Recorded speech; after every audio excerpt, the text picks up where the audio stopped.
Miller had founded her company already 2010, and she's also a certified art appraiser, which brings the knowledge of provenance and market value and so on with it.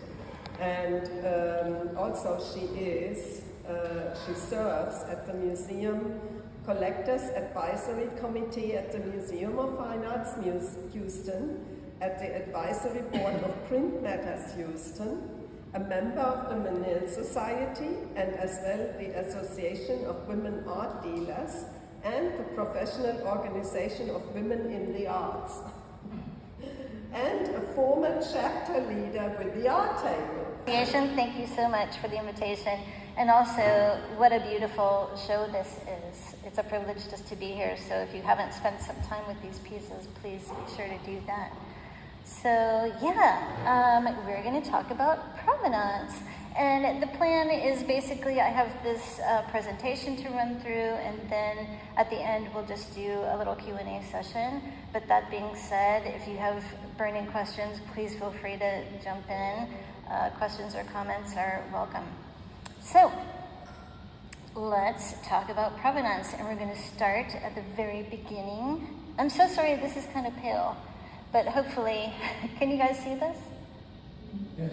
Hopefully, as it gets a little darker, we'll have a better view. But, so the question is, what is provenance? Just the basics. You could think of it kind of as the life story of a work, all the way from when it's created in the artist's studio through the present day. A couple of main points, though, about a provenance entry is, number one, it's very collaborative. So there's all these different people who could be contributing to a provenance entry. That could be like a gallery, a dealer, auction houses create them, art historians create them. So there's a lot of ways to have this type of information. And secondly, it is always evolving. So all these people may have their own versions of the provenance history, and as new information and new scholarly work comes to light, it can change over time, obviously. And I wanted to make a note here, for the sake of this lecture, we're really talking about works on the secondary market, so pieces that have been sold 2 or more times over history versus the primary market, which is a situation where things are selling for the first time. And provenance for that type of situation should be pretty clear. It's going from the studio to the gallery to the buyer, or even sometimes right from the studio to the buyer. So we're going to focus on things that have a bit more age. Here's an example of what one provenance listing might look like. It might include pieces that have been passed down through generations. It could include auction sales and things like that. It could also include some extra information like literary references and catalog raisonné references and exhibition references. In that case, it's mostly a vote in favor of this work's reputation, because an authority, in this case like an institution, curator, let's say, has given this work their vote of confidence. So how does provenance affect value? It's a huge question, and I was trying to break this down to a couple of angles. Number one, a provenance can work in a piece's favor if it's a prestigious provenance, meaning it could be one of two things: either a prestigious authorship, so it was executed by an artist who has a really big following, a very strong market, or it could be even a prestigious ownership, so something is attractive to a buyer just because it was owned by someone that they're interested in being close to or knowing more about. On the flip side of that, a missing provenance could be in a negative way, a kind of a red flag for something like a forgery or something that might be stolen or lost. So how does provenance affect the value? Here's the example of an authorship issue, how authorship can contribute to the market. So here are two, sorry you can't see that very well, but two very nice Cubist works, similar palette, similar subject matter, similar size, similar date. One of them is by George Brock, and one of them is not. And you can see here how that affects the value at auction. So this Gonzalez de la Serna on the left, very nice, sold for about under $7,000, whereas the George Brock sold for $860,000. So they're both very nice, but the reputation of George Brock and his market drove that difference in value. So here's a story about authorship. This has been going on for many years, and you might have seen it in the news. What happened is, in 1998, Christie's offered this work for sale at auction. They, I suppose, didn't know a lot about it. They gave it a very kind of general, attribution to the German school, and they dated it around the early 19th century. So they offer it for sale with this very kind of moderate estimate. It did oversell the estimate and hammered with just under $22,000. The piece was bought by a gallerist. A few years later, she offers it in her gallery. In comes a client and his friend. This is 2009 now. They are intrigued by the piece and they purchase it. And then he started this long process of trying to figure out the authorship and the provenance of this work. He goes to great lengths with scientific analysis on it, including a multispectral image which revealed fingerprints that matched fingerprints on other Leonardo da Vinci works. The following year, an art historian is completely on board. He writes a whole book about this piece. He renames it. He refines the medium. He redates it. Now it's a circa 1496 piece. And so writes this book, giving his argument for the authorship of that piece. In the same year, it's exhibited in Sweden. So here we go back to an authority, in this case, a curator at a major institution who is giving their go-ahead to label it as the work of Da Vinci. Following year, the National Gallery in London does a Leonardo da Vinci retrospective, but denies the authorship. They just decline to label it that way. Regardless, look at the current estimated value, $160 million versus the under 22,000 it's sold for. And that's a handful of years. So you can see how that authorship is really influencing the value there. Here's an example of a prestigious ownership. Here, this is a decorative art, not a fine art example, but I thought this was interesting. They're both Tiffany sterling silver bowls, same size, same weight. One of them sold for $200. The other one belonged to Joan Rivers, belonged to her dog. His name is Spike. You can't see it, but his name Spike is all across the front there. So it sold for, close to $14,000, whereas the other one sold for $200. So how do you go about establishing a provenance? we should all keep in mind it's not an exact science ever. Rarely is it an exact science, but rather it's a best guess. I kind of think of it as building your case for a piece. So there are some recognized authorities you can turn to, the foundations, for example. A lot of artists have a foundation that is responsible for their legacy and their inventory. There could be, hopefully, a catalog raisonné, and then there are art historians who are experts in certain artists. As we said before, I kind of touched on this, other factors that can contribute to the reputation or the validity of a piece would be exhibitions where curators have said, yes, I accept this as the work of this artist. They exhibit it and label it as such. Or maybe there's other literature written about it besides the catalog raisonné. And for anyone who's not familiar with catalog raisonné, that is just basically a comprehensive, we hope it's comprehensive, list of every work by that artist that is known. That's also something that can change over time.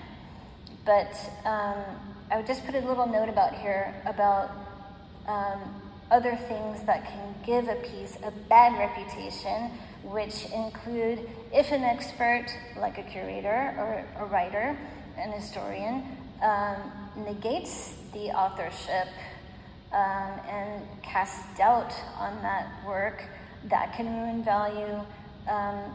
Also, interestingly, an artist themselves can disown a piece. So let's say an artist produced something that they decide at some point they don't really like. Even if it's signed and it's known to be their work, they can just say, I disown this, I'm taking it out of my catalog, and therefore it really technically, for the sake of the market, is not counted as their work anymore. And so that ruins its value. Auctions, if a piece comes up repeatedly at auction, especially if it fails to sell over and over, it's considered burned, and then that can really affect the value in a negative way. So where can you go to find some reason to research a piece and try to complete a provenance record? Well, there's, as we said, catalogues raisonné, other writings. There's hopefully fabulous if you can go all the way back to an artist's studio to find information. And then there's some online resources. IFAR is the International Foundation for Art Research. There's one here that just has to do with prints. Sonja, can you pronounce that word for me, please? L-U-G-T, L-U-G-T, Lut, L-U-G-T-T, Lut, yeah, prints. So this is a database that lists, so before prints became commonly signed and numbered, which that only happened really in the 20th century, let's say. So before that time, one of the ways that people recorded prints was that a collector would put their own little initial or cipher or stamp on the actual print. And so nowadays, if we're looking back in history at old prints before it was common to number them, you might be able to actually find whose collection that belonged to, and that kind of contributes to the provenance listing. There's the issue of stolen art. I always check the art loss register if I'm dealing with something with age, just to make sure that nobody is looking for that or missing that thing. And then those last two, it's ArtPrice and artnet.com. Those are just resources. They're not the only ones, but they're resources where you can just go see a compilation of all the auction records through the years. And I've found many pieces that where the provenance record didn't mention certain auctions, but then I was able to piece it together by looking through these databases. What are some main roadblocks when you're trying to put this information together? Gaps are very common for whatever reason. It could be a lot of different reasons, but it's not unusual at all to find many gaps in a provenance record.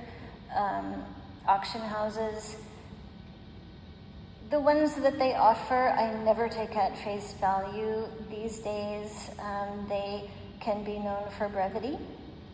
And whether that's intentional or not, we don't know. I mean, auction houses do an incredible job of trying to get descriptions for every lot at every sale. It's a lot, it takes a lot of bandwidth, right?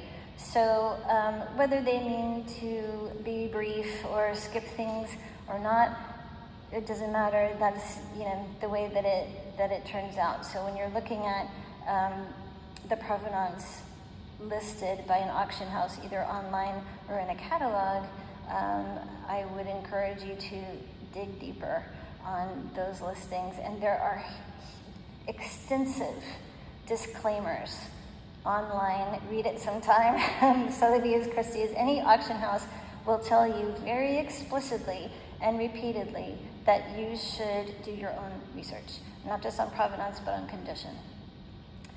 Another big stumbling block is that some of those foundations, one of those authorities you would go to establish provenance, have decided that they are just not doing that anymore, unfortunately, because they have been pursued in legal actions so many times. They feel that they're at too great a risk to offer an opinion one way or another. So they have just declined to do that anymore, and that's a big problem if you're not able to go back to the person or the foundation that should be an authority. There's always the issue of the war years. There are gaps, unfortunately, in those years, so that's an issue we'll touch on a little bit later as well. And then when you're dealing with pieces that are tribal, for example, it really isn't common for those pieces to have a known authorship. So when you're trying to research provenance on a piece like that, really all you can do is look to the quality, for example. An expert can probably tell where it was produced, can probably tell how old it is as well. And so that's what you're looking for if there's no authorship. And then privacy issues. For me, this is a big stumbling block because, so let's imagine you have a provenance listing, and a lot of times it'll say something like private collection New York, comma, private collection Paris, comma. Okay, great. I understand that everyone's entitled to their privacy. Your great Aunt Mabel, who lives on the Upper East Side, may not want for her neighbors to know that she's put her Renoir on the market. That is absolutely her right. But then that makes it a little bit more difficult for the next person who's looking into the provenance to know, because at that point, the auction house knows more than the buyer of the piece. And I'll touch on privacy again a little bit later. So here's an interesting case. Damien Hirst, you might have seen this in the news recently. Damien Hirst was one of those YBAs, or the young British artists who became super famous and popular in the 1990s.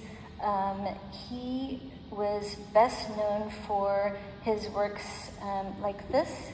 It's a shark suspended in formaldehyde, and there were other animals like this. So what happened recently is that he was invited to exhibit at a few museums. The works that he submitted for the show were dated to the 1990s. Because, why would he do that? Because that's when his market was strongest, and that's where these iconic pieces were created. However, he backdated them to the 90s. They were actually created in 2017. Not only were they created at a different time, they were purposefully aged to look as if they had been created in the 1990s. And so the way it was discovered, I don't know exactly how it was discovered, but it was revealed that that had happened. And so he started to backpedal and say, well, what I did was I dated them on the date that I had the concept, that I conceived them, right? Not the date that they were executed. Well, yeah. Was this the shipwreck pieces, or were they formaldehyde? They're formaldehyde. Yeah, it was just those, as far as I know, it was just those. And so the way he explained it was I dated them to the conception of the work, not the completion of the work. And there is kind of a common practice when an artist does this. It's pretty common. It's, let's say you worked on something between 2020 and 2022, that would be listed as artist title, and the date would say 2020-2022, implying that 2022 is the completion date. So what he did is, the issue is that there's no industry standard. So there's no way to say that's just not appropriate, because I guess, he can say and do whatever he wants, because in this case, the authority was his own studio. And if his own studio is saying it's this, how does that get resolved? So some of the institutions were asked by the press, well, you labeled them as this work from this era, and so how did you do that? Why did you do that? And their answer was, well, we were working with the studio, who is the authority. Perfectly reasonable, but so it's kind of a mess. Terrible for his market, which was already. Yeah. Yes, please. So do you think Provenance is driven by an artist's proclivity or intelligence with their own marketing, like AWAD hers? He's a smart marketer. He's also a good painter, but he's a smart marketer. You need that combination. But do you think it's driven by that, where the recording of those Provenance records are due because of market reputation and market value, or is it actually curatorship? Because the curators add to that Provenance. They go and they go talk. They talk about this. They say where the guy is in history, or what this, that. Curators change over time depending on the art market. But what do you think drives Provenance, the need for that more? Is it the market value of the work? Or is it the recording of the intelligence or the curatorship that helps to record that within, other relationships with other movements and stuff? For me, it's the most, if I think I understand your question, for me the most important reason, the motivation to have a complete provenance record is so that we can follow that piece through time. An individual piece. Mm-hmm. The market of, we went over that. It certainly has effects on the market, whether that be good or bad, but I think the main benefit of having the provenance record is just to understand the history of the piece. But does that in turn add to the value? I mean, if there's more history of it, and people think there's more value. Maybe. Stay tuned. Okay. Stay tuned. Here we go with provenance versus authenticity. So these things are very closely related, but in reality, is it really a black and white that No, right? Is a strong provenance a guarantee of the authorship? Not necessarily. As we've seen, things can be created. There can be mistakes. In my mind, if it's a high value piece, the only way to really definitively arrive at the authorship would probably be with scientific testing. you know, or do the pigments make sense? Does the structure make sense? Does the age of the piece make sense? I mean, there's a lot of things you can analyze there. I don't do any of that kind of thing, so I don't know the technicality of it all, but... Do you find that the general art line crowd pays attention to a lot of what you're bringing out here, which I think is very important, but do you find that there's a lack of incentive to really look into this with the general line public? Oh, yes, sure. I mean, I think it happens a lot that people put too much faith in, like, let's say, an auction house record, or even a catalog raisonné can have gaps and it could possibly not even be complete. New works come to light all the time. So, yeah, you know, part of this is to encourage everyone who's dealing in the art market, the gallerists, the dealers, the advisors, the collectors, to be aware of that and really be, you know, analyzing as much as they can. Well, then we're lucky we're here. Sorry? We're lucky we're here. Thank you.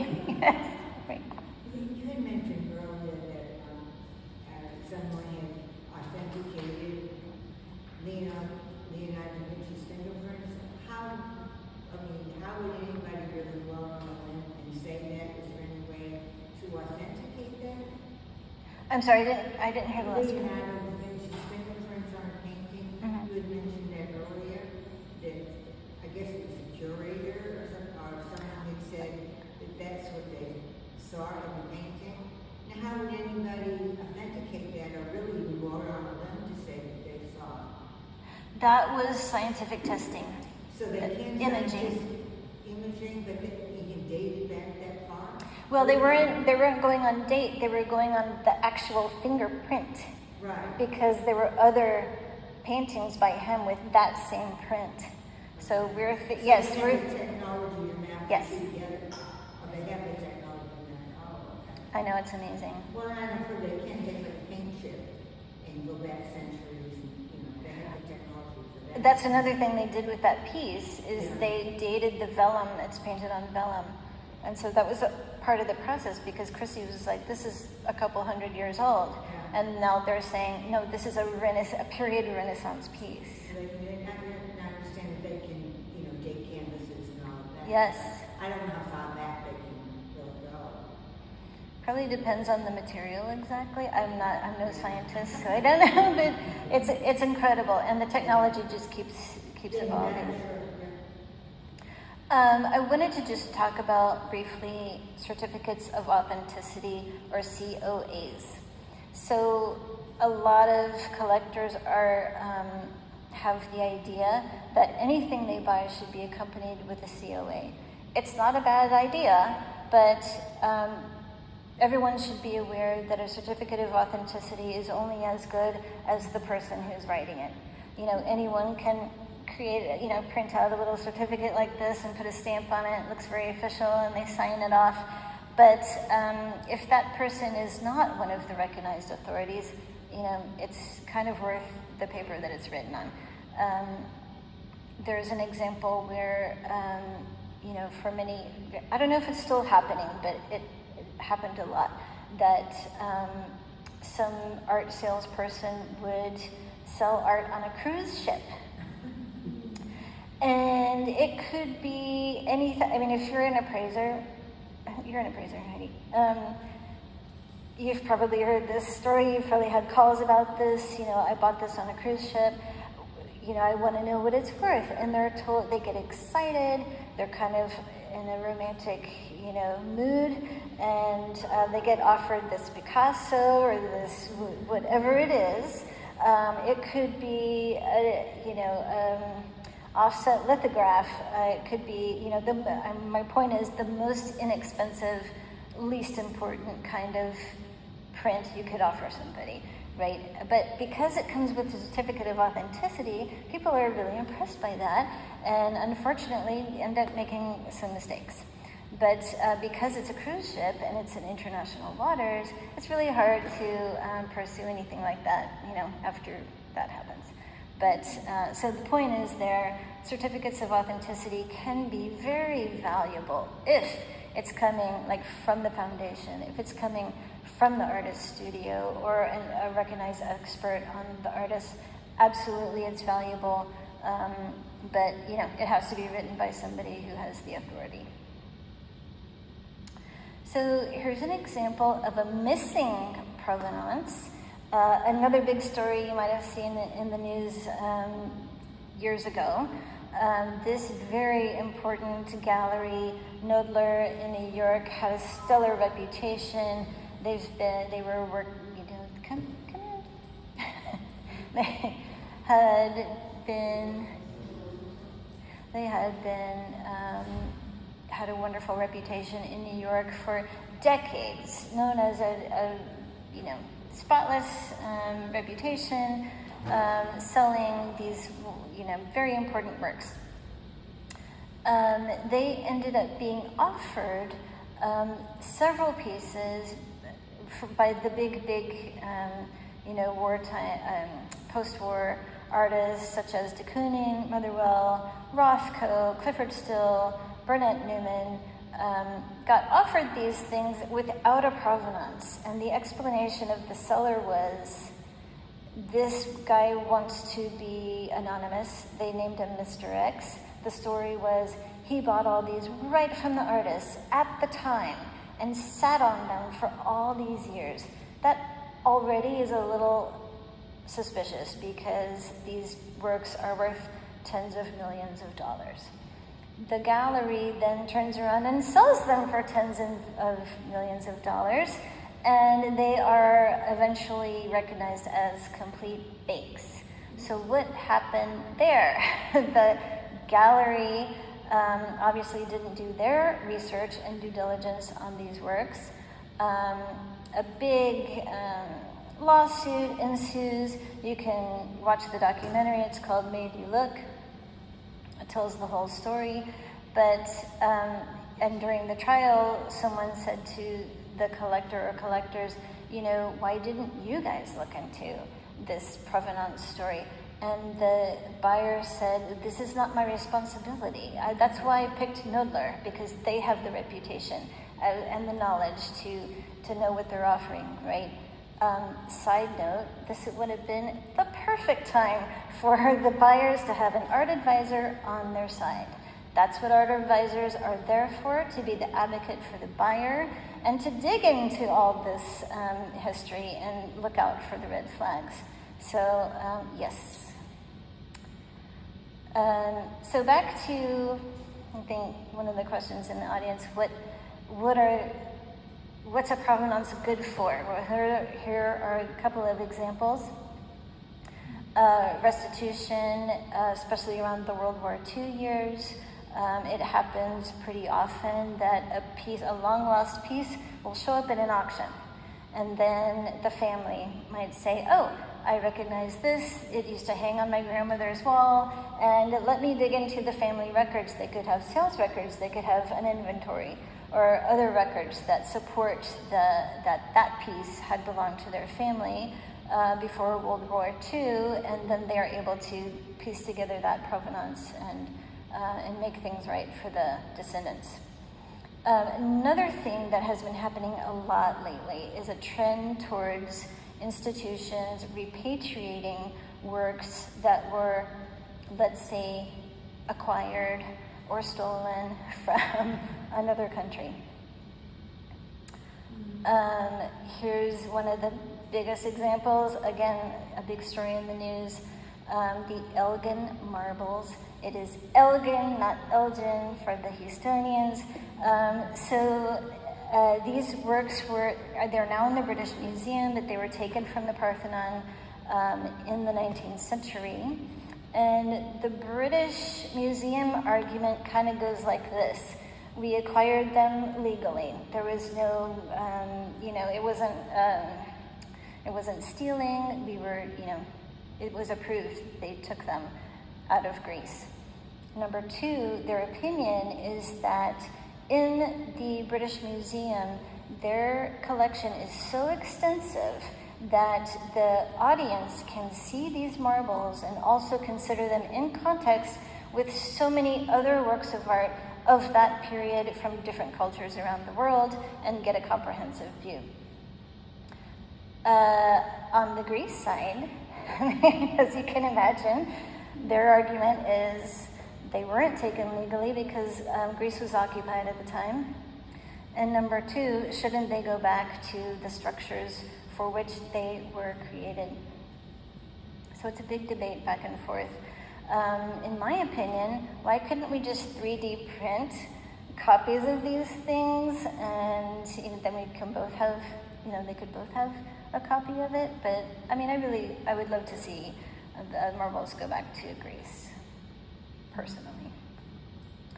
So the way we can help with provenance is by record keeping, and that can be, it's not too soon for artists to be keeping complete records of their inventory, their works in great detail. It would be great to include the media that you're using, so that in the future, let's say it comes up to a conservator, they could have that record and know what to use to restore something. Obviously, sales records. I have created physical art files for clients. I think it's a good idea because, as we said before, there are some documents that are very important, very valid by a known expert. Those actual papers, physical papers, should really ideally follow that work through time. At the same time, I think digital files are also a wonderful idea. I kind of think you need both. I mentioned collector systems here. It's like an inventory management system. I don't have any relationship with them. I just put it there as an example. But that is a platform where you can keep inventory. It's not even just for fine art, but any collectible, wine, jewelry, whatever you want. It gets very specific about the location of the thing, to the house, to the room, to the shelf, to the slot on the shelf. I mean, you can really get highly organized. You can import all your digital files. So let's say you have that very important COA. You can make a digital form of that, connect it to the file. It's very useful. So yeah, I think it's important. Actually, I hate to say it, as archaic as paper seems, I think we still need that, and I think we also need the digital because, as you know, a digital platform can crash or get hacked or whatever. So I think it's great to have both. Going forward in the future, they're starting now to think about blockchain as a good option to track ownership, but not only ownership, but proceeds from sales, so that maybe Europe already does this, but perhaps going forward in the future, an artist could benefit not just from the primary sale, but from subsequent auction sales. So a small portion of an auction sale could then go back to the artist as a royalty. And then appraisals. Appraisals are great as a snapshot of a collection at a point in time. Let me be clear, it's not ideal for each individual piece, because you can't just tear out the page from the appraisal that goes with that painting. It really should be a document that gets considered as one whole piece. But it is great to record a collection, and I can't tell you how many times appraisers get calls like, my parents have passed, my great aunt passed away, they left all this artwork, I have no idea what it is, what the value is, I don't know where to go with this. If they had an appraisal, at least they would know, they would have descriptions. If it's a good appraisal, it probably has a provenance listing. So that's the kind of thing that needs to get, passed on. So what can we do? We all have a role, in my opinion, everyone from the artists to the dealers to the advisors, appraisers, conservative, and especially collectors. I feel we all have a role and really a responsibility as custodians. I think of us all as having a part in offering as complete a record as we can that hopefully follows that piece through time. Because if we have a great record today, but then it gets sold and the record doesn't get passed, then that in the future they have to start again from scratch. So I encourage everyone who works in art to do their part. I try as hard as I can to add and complete to Provenance records so that these works that hopefully outlive us all by many years are given the best start forward. So that is what I have, and I just want to thank you again. Here are all my socials, my contact information. Email me, call me, text me, whatever. I'd love to talk about art. So again, thank you, Sonja. Thank you all for coming. I've got cards here. I mean, enjoy. Yeah, thank you.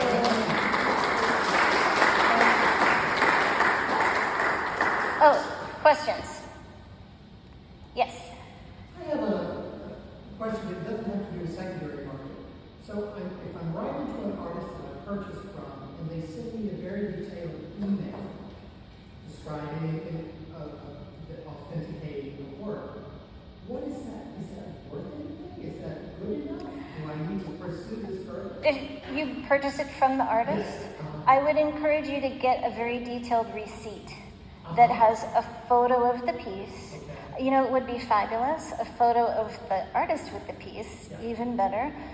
Full description, medium, size, you know, all the details about the piece. If you want the value on there, great.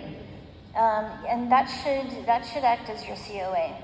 I really don't know in the future how much weight will be given to emails like that. Exactly. But it shouldn't be a problem for the artist. Yeah. Yeah, I don't think it would be a problem for any artist to supply that for you. So, because you said signature, so a piece of art, if it has a signature and a date on it, it's more value than without signature, without good question. I mean, it's fairly common that a piece that is perfectly authentic didn't get signed. And I heard an example recently where it was a Basquiat piece. And Basquiat Foundation is one of those who has decided they're not authenticating anymore. So this dealer appraiser was really in a difficult spot. Turned out she was able to pursue it with some of the family members who, and the connection was very clear. Like the owner of the piece, his family was close with Basquiat. Basquiat used to come hang out at their house and, you know, this kind of thing. So, but that was all anecdotal. They had no proof. But the family then was able to say, not through the foundation, but in a more private setting, they did give their voucher for it. So, yeah, it's not less valuable necessarily, just more difficult to establish. Yeah. Yeah, I think you speak to like repatriated art. Say, for example, a museum owns a piece of art they inadvertently bought, and it belongs to, say, a family that they weren't aware of, and they both agreed that yes, it should go back to the family. Now, I've heard different versions of this, but I've heard a museum director say, no, they just don't hand it over. They do charge them for, you know, maybe storing it or whatever. Can you speak to that? How does that work? You know, I'm more knowledgeable about institutions repatriating to a country, not a private collector. But yeah, real sticky situation. Into a country, do they also develop a fee for that, or how does that work? I mean, if it's proven that, you know, if they're past the point where they've proven that yes, it does go back to the country, do they just hand it over for no cost, or do they? That would be nice. I mean, but I don't think, do they really do that, or they really do charge them something? I really don't know. You mean like for shipping and? No, I mean like this museum director talked about, you know, he didn't go into detail, but for the storage for many years, I mean, you have to keep artwork in a certain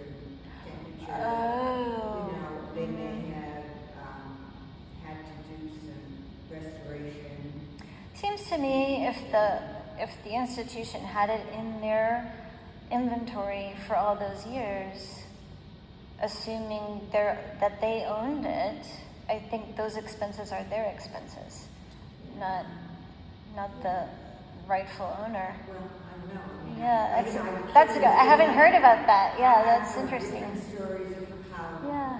how that really works. And the person who said, no, they just don't need to go for no dollar. Oh, I okay. mean, depending on, of course, what it is. Right. Okay. Interesting. I would like to know, do you specialize in a specific time and place geographically for art? So, yeah, my specialty is post-war and modern works into contemporary. I'm focusing kind of on the blue chip market works now. I just have realized that I really enjoy digging into things like this. So yeah, it's really rewarding. American and European, mostly. I'm not very knowledgeable with the Eastern market or the tribal work. I was wondering, as far as the contemporary market, I mean, on a percentage basis, how much do you think that people actually buy art, either historical market-driven, market-established art, or contemporary work? How much do you think they're driven for the visceral reaction to it, their actual intrinsic relationship or attraction to it, versus what they think the market value is? I mean, do you think it's 50-50, or do you think it depends on... Oh boy, that's a really good question. So, I would like to think, and I think many collectors are motivated by their own emotional reaction to a piece, their own connection to a piece. I personally think aesthetic, pleasure is really important and probably the most important factor in my mind. There are plenty of people who are out for to use it as an investment. Right. I don't encourage that. That being said, I do have a lot of collectors who tell me something like this: I love this piece, but I just want to know that money I'm putting into this collection is sound. Meaning, They have feelings, but they're also businessmen. No, I mean, that's a reasonable assumption because they have some feeling towards it. Can they afford it, and is it worthwhile for the investment? Some people don't care about that. I mean, they want that thing in their house or in their life. Exactly. I mean, you should, I always tell clients, I think that it should be something that you love and that you really want to live with. I do not agree with people investing in, $1 million art and sticking it in a storage in Geneva. I think it's a shame. Right? It happens a lot. But, art is meant to be lived with and enjoyed, and that's the whole intention. So, yeah. So since somebody mentioned restoration, how does conservation or restorations that take place on a specific artwork, how does that affect the value, obviously they're part of the provenance, but that's just something. So pieces with age on them, you can almost always bet there's been something done to it.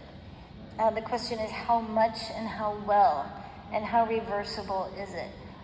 These days with conservation, it's a standard that they only use materials that are reversible, because in another 20 years we'll probably have another approach that's a lot more effective.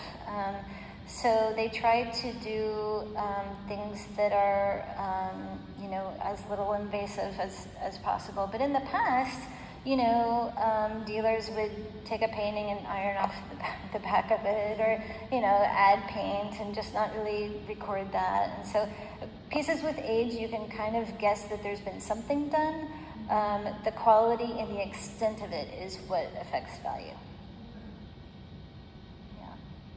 Yeah. How does it handle, this is my first time hearing about Sotheby's sold a piece, multi-million dollars of painting Sugar Shack, and then it sold well, and then later on at Jimmy Kimmel show, Eddie Murphy said, oh, that's one of 3 pieces, I have one of those pieces too. It's not ideal for an artist to do multiple originals, quote unquote. So what happens when something like that happens? I'm not familiar with that story, but is it a painting? It's a painting, and it's very popular, and it was sold for multi-million dollars, but then Eddie Murphy, famous person, said, I have one of the 3 that were created. Oh, like a suite? Like a triptych? Or just like 3 identical paintings? Yes, for an original. There's always going to be some little tiny, nobody can Oh, wow. obviously repaint exactly the same, but they're Right. supposed to be 3 sugar shacks. Okay, well, if that's true, then yes, I think that would affect the value because it's no longer truly An original. a unique piece. I mean, it's an original, Yes. but it may or may not be unique. So when someone buys a painting, they're expecting that to be a one of a kind. So yeah. Well, Courtney Ham, he said he knew the artist, and he said he knew he made 3. And that's not, that's not ideal. No. The artist, he said, the artist made 3. Monet did the bridge many times, and the Lily Pond, so. That's a series based on one subject matter. That's different than 3 paintings that look identical.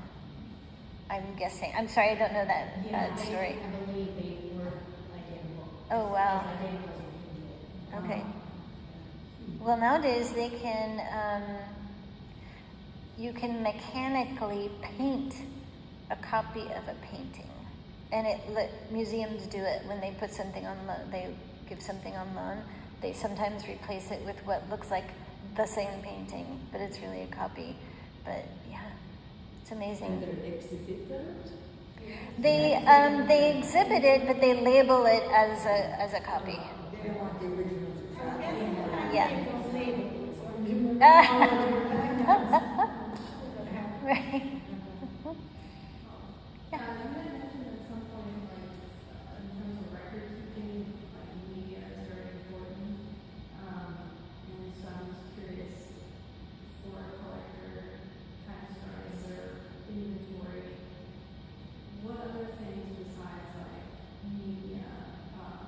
Just make sure you have everything there. As complete a description as you can. So, did you say primary market? I guess, yeah, I guess kind of primary market. I mean, it's a collector that's putting together almost like a book of their stuff. Oh, sure. And so I'm just thinking in terms of how specific, how specific is it? How important is it to be so specific in terms of media and obviously if there's an edition, what the edition number is, and essentially if you're putting anything in about a piece. I mean, if it's something for their own private use, like they just want to have a coffee table book and put whatever they want. But if they're going to use it as a record, like one would use an appraisal to kind of pass, information about the collection, I would put as much as possible, as much as you can know. Yeah. It's helpful for future generations because, in 40 or 50 years when that collection gets inherited or sold off or something like that, then, the next person has to start from scratch and try to piece it together. So the more records we have, I think the better. But I guess to have it all together, right? Yeah. Like a digital database or a physical way of kind of referencing all. Yeah. Well, I know you're familiar with the Arnoult Archive, and Mhm. it's for collections that so it's really can be Yeah. It's great. I think the problem is, I'm in IT, I'm Elise Arnoult Miller, we work in development and code, and the last thing we want to do is document, right? And that's a problem across industries. That's the last thing you want to do. That's not the fun stuff. Yeah. But it's really important in these kinds of cases. Especially for collectors. I mean, collectors should be asking their dealer, their gallery, for as complete, or the artist for as complete a record as they can have and somehow attach it to, I've seen a lot of paintings with an envelope taped to the back, like here's my sale receipt, collectors are the ones who are ultimately really gonna be passing this information forward, so. Anyone else?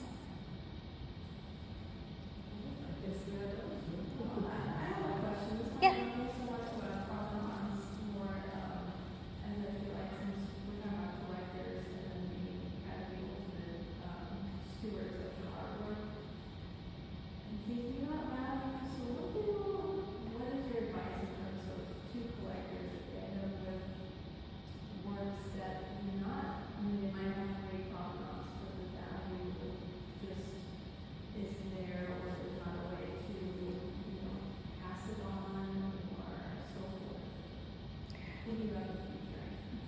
I'm sorry, what was the value question? No, what? It's just if let's say a collector, they were, collect their artwork and the pieces, they obviously have great provenance, they know where they bought it, et cetera, but the value, is not crazy. They're not highly valuable items, and thus there's not like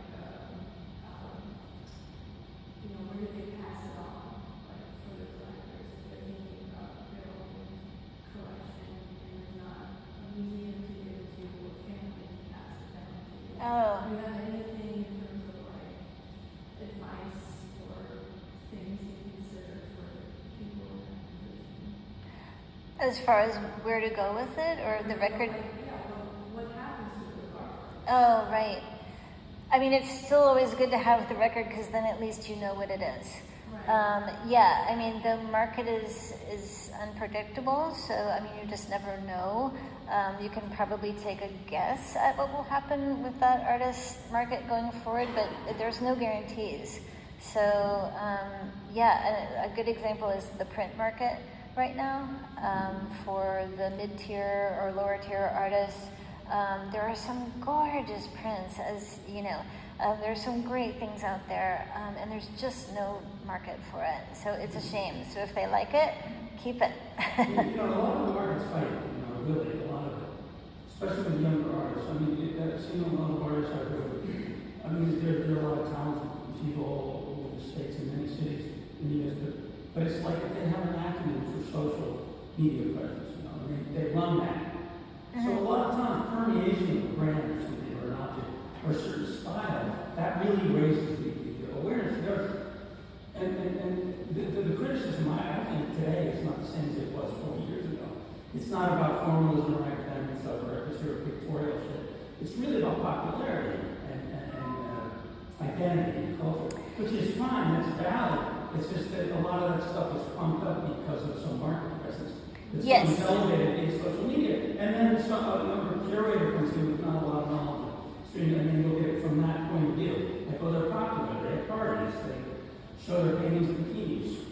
Whatever works. It's just that, but there's a lot of that shelf stuff. And I'm just wondering, I see a real chasm in the curatorial area of the visual arts in the West, especially in Europe, that aren't really looking at that stuff.